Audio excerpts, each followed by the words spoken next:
जी मी तुम्हाला chocolate प्रीमिक्सची recipe share केलेली होती, तर त्याच प्रीमिक्सपासून आज आपण स्पंज तयार करणार आहोत. तर त्यासाठी इथे मी एक बाउल घेतलेला आहे आणि त्या बाउलमध्ये जो आपलं प्रीमिक्स होतं ते ॲड केलेला आहे.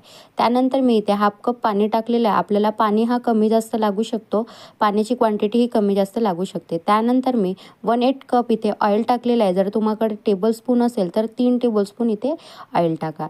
त्यानंतर मी याला कट अँड फोल्ड करत इथे मी छान मिक्स करून घेतलेला आहे. तोपर्यंत मी एक तवा आपला गॅस जो आहे त्यावर एक तवा ठेवून त्याला प्रीहीट होण्यासाठी 10 मिनिटे ठेवलेले आहे. तोपर्यंत हा इथे आपला जो बॅटर आहे तो मी इथे रेडी केलेला आहे. बॅटर रेडी व्हायच्या आधीसुद्धा मी जो आपला टीन असते त्यालासुद्धा मी आधीच ग्रीस करून ठेवलेली आहे.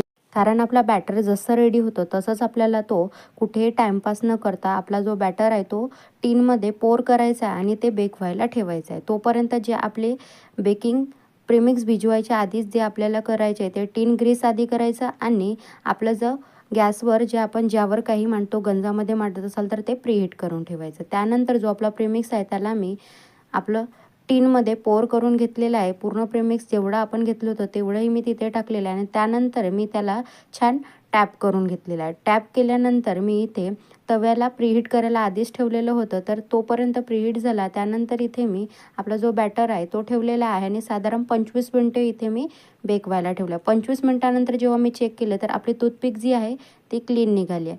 इथे आपला परफेक्ट बॅटर हा बेक झालेला आहे. तर यानंतर मी याला छान थंड होऊ दिलेला आहे. थंड झाल्यानंतर मी याला लेअरमध्ये कट केलेलं आहे. तर आपला जो स्पंजचा कलर तुम्ही पाहत असाल परफेक्ट आलेला आहे आणि प्रीमिक्सची व्हिडिओ मी टाकलेली आहे, तर ती तुम्ही माझ्या अकाउंटमध्ये जाऊन पाहू शकता आणि असेच तुम्हीसुद्धा तुमचा केक जो आहे तो होममेड प्रीमिक्सने बनवू शकता. धन्यवाद.